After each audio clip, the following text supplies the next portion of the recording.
दौरा करण्यासाठी आपण आलात, काय सांगाल पहिले? काय सांगायचं ते आता सांगितलं. कसं आहे, सार्वजनिक जीवनामध्ये 30 वर्ष लोकांच्या चुकून राहणं ही काही साधी गोष्ट.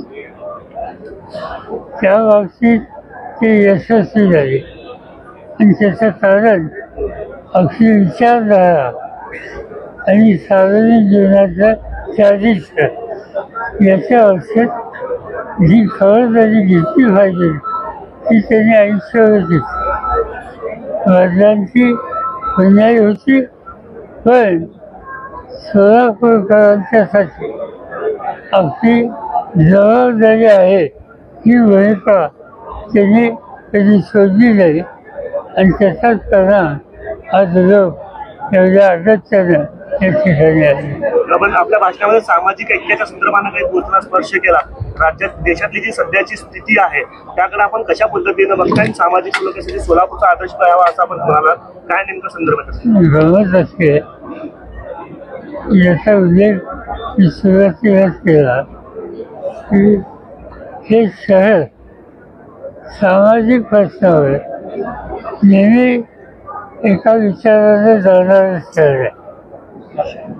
अलीकडं काही शक्ती जाती धर्मामध्ये अंतर निर्माण करण्याचा जाणीवपूर्वक प्रयत्न करतात. देशाच्या ऐक्यावर तो आघात आहे. अशा वेळेला काही शहर काही समाज आपली राष्ट्रीय जबाबदारी लक्षात घेऊन एकवाक्यता एकता याच्याबद्दल शोधून करत नाही आणि त्याच्यामध्ये सोलापूरचा उल्लेख हा करावा लागेल. बिहारच्या जे निवडणुका झाल्या त्यातलं जे निकाल आहे ते आपल्याला अपेक्षित होतं का? कशा पद्धतीचा हा निकाल आहे म्हणायचा बिहारचा? स्पष्ट सांगायचं नाही, आमची माहिती वेगळी होती पण निकाल वेगळा लागला. निकाल लागलेला त्याचा स्वीकार करायचा असतो. पण काल मी एक कुठे बोललो त्याच्यावर टीकाची भरली ही झाली. या निवडणुकीत मी त्या तुम्ही सुद्धा पहिल्यांदा पाहिलं. निवडणुका जाहीर होण्याच्या आधी महाराष्ट्रामध्ये आणि बिहारमध्ये लाडकी बहीण नावाची योजना आणि 10,000 रुपये महिना हे सरसकट हे कधी पाहिलं नव्हतं. नगरपालिका आणि खालच्या निवडणुकीत पैशाचं वाटप होतं हे ऐकायला मिळतं, पण सरकारच्या वतीनं सवन महिला वर्गाला 10,000 रुपयाची रक्कम देणं हे कधी आम्ही हे ऐकलं नव्हतं. त्याचे काही परिणाम आहेत का नाही हे आता लोकांनीच ठरवावं. 10,000 रुपयाचं आव्हान साहेब आपण आता तिथे आपण प्रबोधनाचं काम करतो, पण तिथे सरकारच 10,000 रुपये जर देत असेल तर विरोधक आणि तुम्ही निवडणुका जिंकणार तर कशा? नाही असं आहे की 10,000 रुपये दिले तेच कारण यशाचं असेल तर आम्हाला बसून विचार करावा लागेल की याला तोंड कसं देईल. उद्याच्या 1 तारखेपासून 19 तारखेपर्यंत पार्लमेंटचं अधिवेशन आहे. त्या काळात विरोधी पक्षाचे प्रमुख नेते आहेत त्यांना घेऊन आम्ही ह्यावरचा चर्चा करणार आहोत आणि काहीतरी धोरण ठरवलं हा विचार माझ्या ते मनाचा आहे. नगरपरिषदेच्या निवडणुका होत आहेत. आपण असं म्हणाला की भाजप व्यतिरिक्त इतर पक्षांची आघाडी करण्यात काही हरकत नाहीये. नेमकं कोणाकोणाची आघाडी होऊ शकते याच्यामध्ये?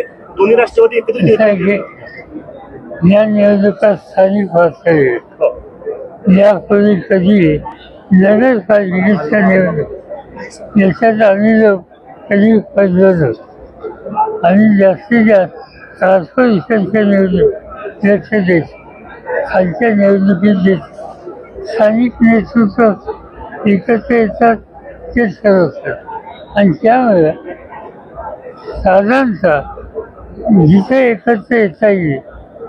पण येत असताना भाजप यांना बाजूला ठेवून एकत्र येणं केलं असेल तर ते योग्य आहे. साहेब, शरद पवारांच्या पक्षाचं अस्तित्व संपुष्टात आलंय असं राधाकृष्ण विखे पाटील म्हणतायत आणि युतीसाठी वगैरे जे प्रयत्न चालू आहेत त्यासाठी चालू आहेत असं देखील म्हणतात. मी त्यांचं स्वागत करतो. साहेब, तर सामाजिक अनेक प्रश्न निर्माण झालेला आपण उल्लेख केला. एका तरुणांना आपल्याला पत्र दिलं होतं, तरुण शेतकरी मुलांचे लग्न व्हायला तयार नाहीये. आपण या सामाजिक निर्माण झालेल्या प्रश्नाकडे आपण कशा पद्धतीने बघता? राज्यातले अनेक तरुण आहेत जे अविवाहित राहतात या सगळ्या प्रश्नात. मी काही त्याचा विचार केला नाही. मला पत्र आलं ही गोष्ट खरी. माझं पत्र एका सरकारने दाखवलं. तुमच्यातले कोणीतरी उत्साही पत्रकार त्यांचे टेलिव्हिजनवर दिलं. पण ही गोष्ट खरी आहे की अनेक ठिकाणी बेकारी आणि बेकारीचा फणा या तरुण पिढीच्या पुढच्या आयुष्यात होतोय ही तक्रार ऐकायला मिळते. साहेब, शेवटचा प्रश्न. विधानसभेला तुमच्या विचारामुळं या जिल्ह्यामध्ये 6 आमदार निवडून आले. निवडून आलेले लोक तुमच्या पक्षाच्या चिन्हावर आले, पण निवडून आल्यानंतर जी त्यांची जी भूमिका आहे ती वेगळी आहे. ती तुम्हाला दुःखदायी वाटत नाही का, किंवा तुम्ही त्याकडे कसं पाहता? आणि आमचा अनुभव वेगळी असं नाही. एका दिवसा प्रश्नावर एका दिवसा वेगळं मत हे मानलं तर मी काही त्याचा फार खोलात जाऊ शकतो. पण जे आमदार निवडून आले की ज्याला धोरणाचा पक्षाचा विचाराचा प्रश्न येतो त्यावेळेला ते चौकशीच्या बाहेर नाही. तर अशाच नवनवीन घडामोडी पाहण्यासाठी जनता संघर्ष न्यूज चॅनलला लाईक करा, शेअर करा आणि सबस्क्राईब करायला विसरू नका.